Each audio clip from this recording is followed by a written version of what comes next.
resurrection. So, but to give that resurrection, to attain that resurrection, what he has to go through? He must die. He was born to die. He is the only one who was born to die. Okay, so dying Christ in Christ Jesus. Paragraph 1005. To raise with Christ, we must die with Christ. Say everybody. To raise with Christ, we must die with Christ. So Christian death is a death with Christ. In Christ. We are not dying simply like that. Whatever way we may die, a Christian, a baptized person, if he die, it is with the knowledge of Christ. Jesus said, look at the two sparrows. Will one of that will fall down without the knowledge of God? No. Even your hairs are counted. So, okay. We must be away from the body and at home with the Lord. In the departure, which is death, the soul is separated from the body. It will be reunited with the body on the day of resurrection of the dead. Again, resurrection. Death is the end of earthly life and beginning of the eternal life. Eternal life already began here, but it is really we are entering to eternal life. A Christian who unites his own death to that of Jesus views it as a step towards him and an entrance into everlasting life.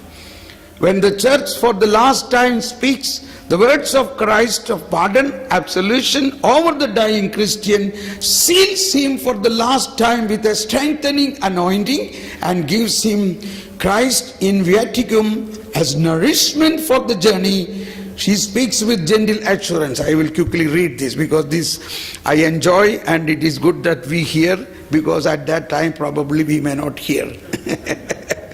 Go forth, Christian soul, from this world in the name of God the Almighty Father who created you.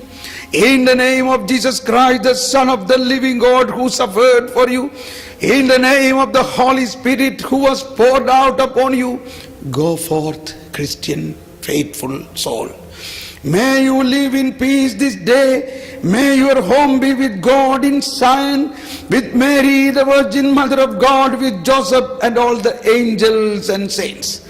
May you return to your Creator who formed you from the dust of the earth. May Holy Mary, angels and all the saints come to meet you as you go forth from this life. May you see your Redeemer face to face. Do you feel a longing? Do you feel longing to die now? That is what is good. Okay, so this is what Christian death. There are a lot of things written, you must read. Now, this is point one. Second point is particular judgment. We must believe there will be a particular judgment. Death puts an end to the human life. 1021. Death puts an end to human life as the time open to either accepting or rejecting the divine grace manifested in Christ. So up to the last moment, we can reject or accept. That's a crucial point. That's why we all pray, oh my Jesus, forgive us our sins, lead all souls. All this intercession, all this mercy, rosary, everything is, we are praying particularly for a dying soul. At least at the last moment, he can change. So the Lord wants all should come to his knowledge and to the grace and to be saved. All. Do you think the Lord wants anybody to go to hell? What do you think? What do you think? Do you want somebody should go to hell? Why everybody is not answering? I thought there will be such a big scream. Yes. God wants that all should come to heaven. This is what our faith in problem. We cannot believe such a God. we think these people must be punished. They are doing all nonsense. They should not enter into. That's why many saints says, when we go to heaven, it will be a big surprise. We see many people we never expect to see them. And we also miss many people, things like that. Okay. So that puts an end to human life as the time open to either accepting or rejecting the divine grace. Okay, now the parable of poor Lazarus and the words of Christ on the cross to the good thief explains in the New Testament, which speak about the destiny of the soul at the very moment of the death. That is what Jesus said to the good thief. Today you will be with me in the paradise. Particular judgment. So 22 says, each man receives his eternal retribution in his immortal soul at the very moment of his death. In particular judgment that refers his life to Christ, either entrance into blessedness of heaven through purgatory or purification, or immediate blessedness to heaven immediately, or through purification through purgatory, or immediate and everlasting damnation. So at the moment of the death itself, this particular judgment is done. If he is lived in the friendship of Christ, lived in all holiness, he may straight go to heaven. If he did not fully purified, temporal concupiscence, everything, he is not yet purified, but still he will go to heaven through purgatory. He is elected. So we are now going to see what is purgatory. But those who deny Christ, those who deny and reject with his free will the great mystery of the passion, death and resurrection and the merciful love of Christ, if anyone reject by his free will and decide by his free will to live in mortal sin without repentance to die, they go to hell. Sure. But we have given numerous ways, the Lord has given numerous ways to pull that soul to heaven. That is what main intercession in the Eucharist through divine mercy prayer. So many ways of prayer. We pray for a soul so that we have to pull that soul towards heaven. Now what is heaven? Those who die in God's grace and friendship and perfectly purified live forever with Christ, are like God forever. They see him as he is face to face. 1024. The perfect life with the most holy Trinity, this communion of life and love with the Trinity, with the Virgin Mary, the angels and all the blessed, is called heaven. So perfect life with the most holy Trinity, a communion of life and love with the Trinity, with the Virgin Mary, angels and all saints, is called heaven. It is not a place somewhere above the clouds. It is a condition of the soul, united with the Trinity. It actually began now here. It is, that Trinity is in us. But we have to be more and more perfect and purified through various ways of the salvific plan, so that we attain the full purification to be merged with the Trinity completely. That in fact can happen in the earth or after the earthly life in the purgatory. So what is purgatory? The final purification or purgatory, paragraph 1030. All who die in God's grace and friendship but still imperfectly purified are indeed assured of their eternal salvation, but after death they undergo purification so as to achieve the holiness necessary to enter to joy of heaven. This is where many people are confused. Once when after this talk, somebody came and said, oh, now I am happy, because he said, I was thinking purgatory is an interview point. If you pass, you go to heaven. If you fail, you go to hell. So many people, even catechism teachers telling, oh my God, I never thought like this. Now I am free. I don't have to be so much in panic about the souls in the purgatory, because they are already elected for heaven. Only those who are elected for heaven go to purgatory. The way some people are in panic, oh, if you don't pray them, they all will be lost, something like that. That is not correct. And in every holy mass, in all our rosary and all our Christian prayers, we are praying for the souls. It is more than the souls in the purgatory. We have to understand in another terminology. The church is the two levels. What are the three levels? Three levels. What are the three levels? The victorious level, victorious church, the suffering church, the pilgrim church. So whatever we pray, and whatever the saints pray, it is all united for the whole suffering church in the purgatory. That is why we pray we must pray, but it is for the whole, and eventually we must remember it is our prayer, but it is through the eternal passion and the blood of Jesus that they are saved or they are purified. It is only through the blood of Jesus they are purified. Okay, so that is purgatory. And now hell. Already explained, to die in mortal sin without repenting and accepting God's mercy. Merciful love means remaining separated from Him forever by his own choice. It is a man's own choice. God never want anybody to go to hell. God never lead anybody to hell. This state of definite self-exclusion from one's communion with God and blessed is called hell. Here it is written that God predestines no one to go to hell. For this, a willful turning away from God, a mortal sin is necessary, and persistence in it until the end. Eucharistic liturgy and the daily prayers of the faithful, her faithful, that is the church faithful, the church implores the mercy of God who does not want anyone to perish but all to come to repentance.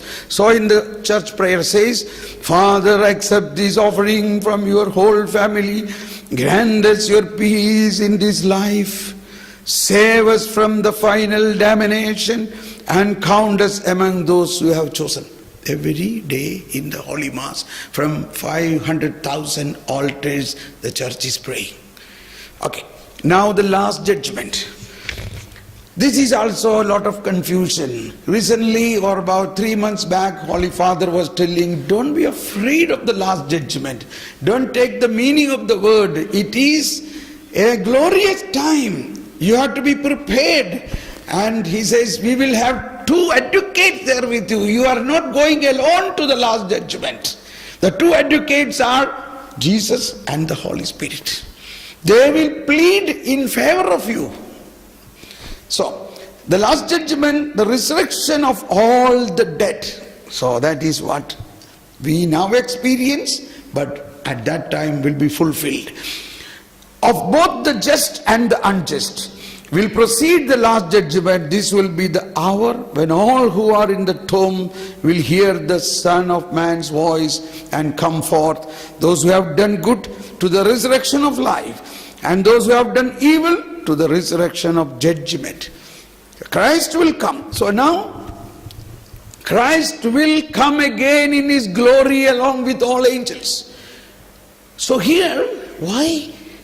It is very difficult for us to understand why should those body of the souls in the hell also should resurrect.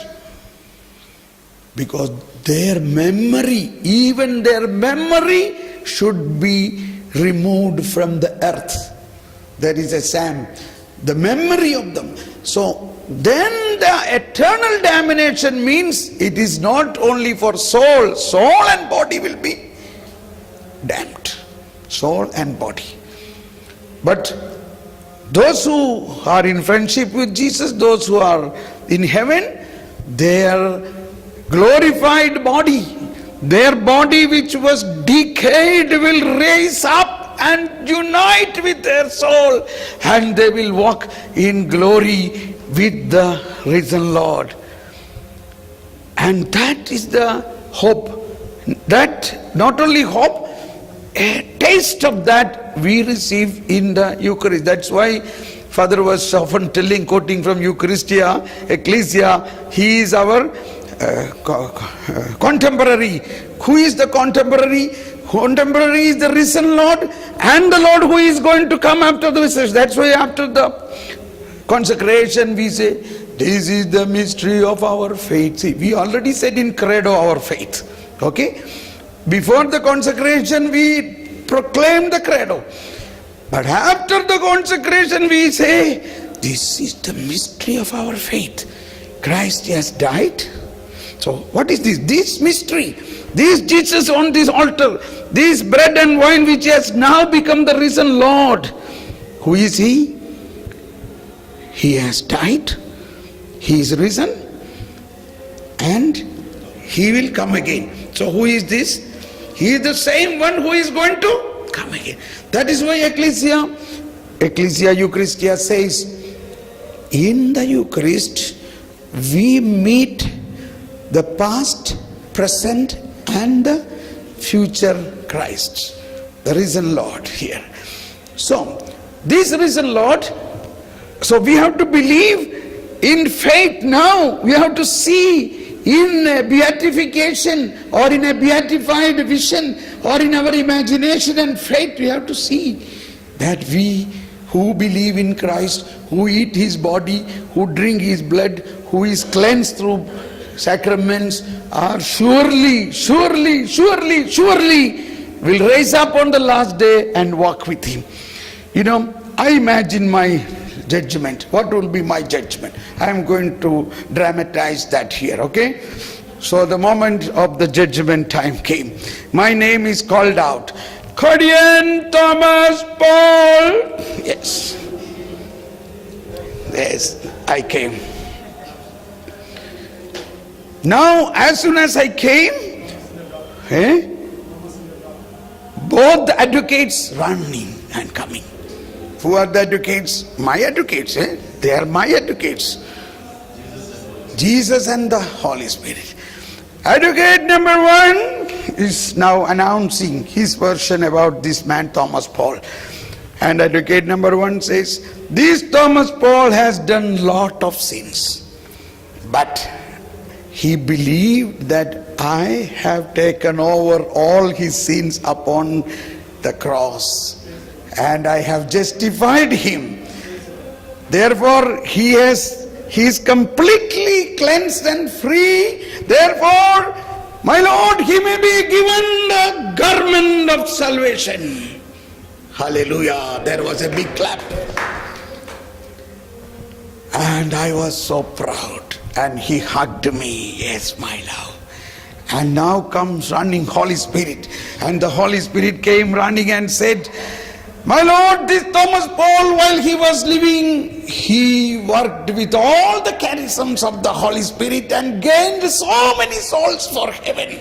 Therefore, he may be given a crown too. And there was a mighty clap, a crown, and the garment of salvation. And all the angels came with me. They accompanied me. They said, രാജകുമാരി സ്വർണ്ണക്കശവുടയാട ചാർത്തി അന്തഃപുരത്തിൽ ഇരിക്കുന്നു വർണ്ണശബളമായ അങ്കിയണിയിച്ചവളെ രാജസന്നിധിയിലേക്ക് ആനയിക്കുന്നു. This is Psalm number 45. The queen will come. Who is the queen? The church, the people of God. And what is that embroidered garment?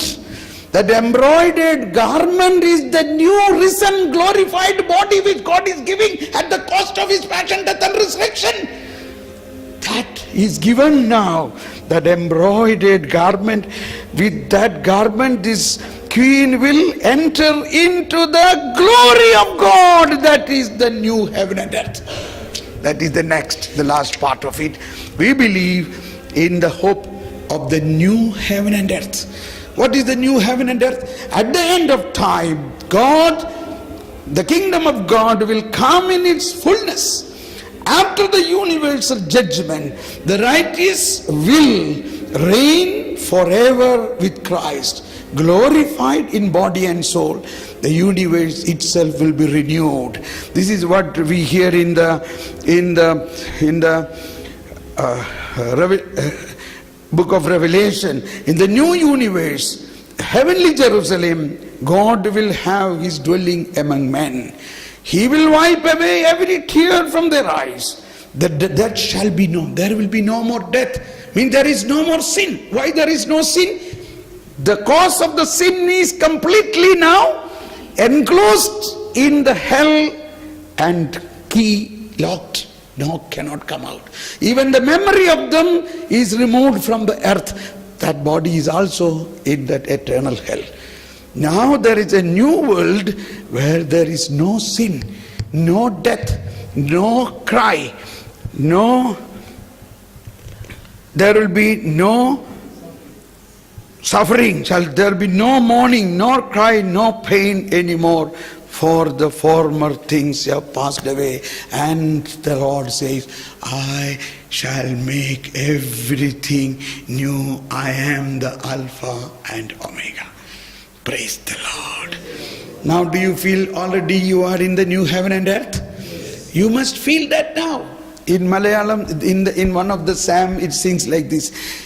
Oh, okay, I don't sing that. Or it comes like this. Suddenly, ചിതറിയൊരു Israel ജനതയെ നാഥൻ വീണ്ടും ചേർക്കുന്നു പണിയും നോർസ്ലേം നഗരീതാ. Means he is building the new Jerusalem. Those children of Israel who are scattered, he will unite. So even before Christ, 1,000 years before Christ, the Spirit has led the Israelites to sing this about the New Jerusalem. Imagine. And they were all in that hope of the New Jerusalem. Even today, the problem is they are thinking about the New Jerusalem, a geological Jerusalem. That is why all the Jews, they feel we have to go to Jerusalem. In my village in Kerala is so special. This is the only place in Kerala where the first time a Jewish people came, and we have a synagogue in that place. And all these Jews, about 150 families, they all went to Jerusalem. Why? Because they thought we have to all reach into the New Jerusalem. But that is not a physical, geographical Jerusalem in the Palestine, what the Lord is speaking about, or what was in the Psalm, or all what was in the book of, in the Old Testament. That is a mystical New Jerusalem. That is what the whole book of Saint Augustine, the city of God, deal with. The city of God. A city of God. The whole universe will change at the same time to another universe. The whole universe will change. The whole humanity will change. Now imagine, before I born again, I was somebody else. All of you, before you born again, your character, your nature, everything was different. Now imagine the whole humanity become born again. Do you think it will happen? Do you think it will happen? Say amen. It will happen. That is what Isaiah chapter 11:9 says, like the sea fills with water, the whole world will be filled with the knowledge of God. In parallel, what Jesus said, this gospel of the kingdom will be proclaimed throughout the world, and then the end will come. Let us thank God. Let us close our eyes and believe this is our faith. And when we say, I believe in resurrection of my body, life everlasting, these 8 points must be very clear. And make it clear to all our friends and prayer group members and in our parishes, so that they will be really in faith. With that faith, they receive the Holy Communion. So we are receiving the communion with that Lord who gave us that new heaven and new earth. Amen. So we make a short break, a 5 minutes break, then I continue the next point about the practical aspect. How can we be a strong evangelizer? Thank you.